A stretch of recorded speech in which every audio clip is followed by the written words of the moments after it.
कार्यों करता था, बुरे सब प्रकार के सब जीवन से जब तक नहीं हटेगा तब तक उनके जीवन में कभी भी परमेश्वर से उनके जीवन में वो अनुग्रह जो परमेश्वर जो उनके जीवन में कर रहा है, ताकि वो उसके जीवन में वो कभी भी फलवान नहीं होगा।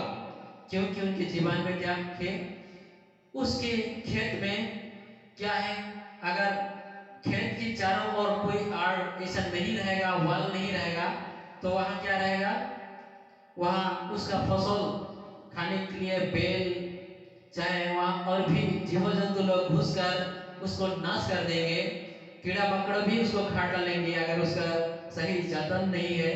ताकि वैसे ही आज हमारे जीवन में भी विश्वासी लोगों के जीवन में अगर ऐसे हम पूरे तरह से परमेश्वर के आड़ में हम लोग नहीं चलेंगे, उसके झुंड में नहीं चलेंगे, तो हमारे जीवन में हम खुद से अपने आप से कभी भी विकसित नहीं हो पाएंगे। कभी भी हम अपने जीवन में उन्नत सफलता कभी भी नहीं हो पाएंगे।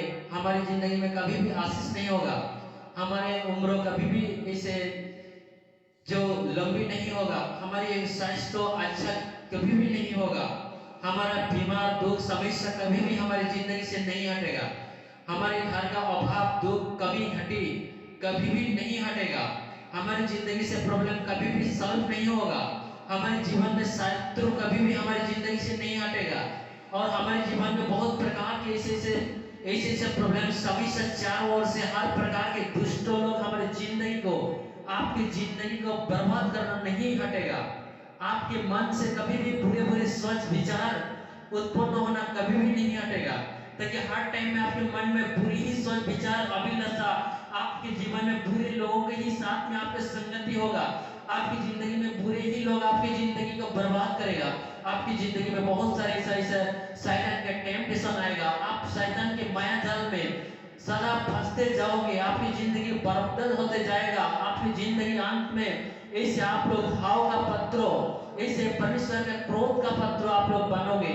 आपकी जिंदगी में बहुत प्रकार के ऐसा समस्या आएगा। आपकी जिंदगी के संपूर्ण अंत में आपकी जिंदगी में कुछ भी ऐसा फल नहीं पाएगा। जैसे वचन में हम लोग पाते हैं, जैसे वचन हमें बता रहा है गलातिया का वचन में, अगर देखेंगे 6 अध्याय पर उसका 8 पद में, जो अपने लिए जो आत्मा के लिए बोता है, जो आत्मा के अनुसार आनंद जीवन की कटनी कटेगा, जो शरीर के लिए बोता है और विनाश का कटनी कटेगा।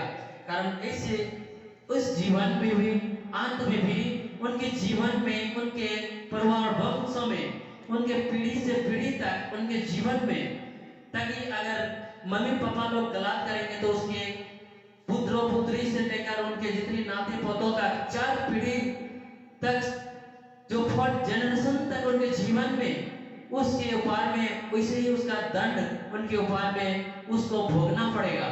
ताकि इसलिए आज हम लोग जो यीशु मसीह के ऊपर में बुलाए गए हैं, आज हमें ऐसा सुंदर जो अनुग्रह मिला है, इसलिए हम परमेश्वर को भय रखें। ताकि कभी भी अपने जीवन में ऐसा ना सोचे, कभी भी उग्र ना हो जाए, कभी भी हम व्याकुल होना नहीं चाहिए, कभी भी हम अपने आपको कभी भी इतने दुर्बल निर्बल ना करें, कभी भी अपने जीवन को इतनी अभिलाषाओं में, इतनी ही लोभ लालच में ना पड़े। हमें हर टाइम में उस क्षमता हमारे जीवन में, हर टाइम में उस समर्थ, उस शक्ति हमारे जीवन में होना चाहिए। हर टाइम में हमारे वो कमिटमेंट होना चाहिए। क्योंकि हर टाइम में हमारे जीवन में, अगर विश्वासी के जीवन में अगर कुछ ऐसा पाप मन में सोच विचार आ रहे हैं, तो हर टाइम में इस बात को सबसे पहले हमें याद होना चाहिए कि यह तो शैतान की ओर से है, ये शैतान की कार्यों है।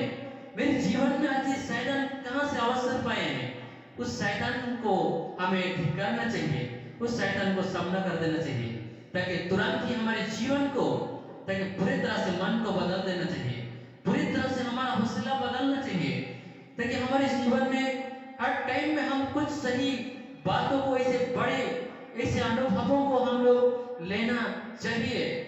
ऐसा ना सोचे कि कुछ ऐसा बात है कि हमारे जीवन में कुछ ऐसा परीक्षा आ गया तो हम लोग कभी कभी ऐसे बातों को हम लोग कहते रहते हैं, ताकि हमारे जीवन में जब भी परीक्षा ऐसा आता है तो सभी टाइम सभी परीक्षा जो हमारे लिए आनंद की ही बात थे, उसके बाद में जो ऐसा जो फल हमें मिलेगा ऐसे हम लोग सोचते हैं, ऐसा बात नहीं है।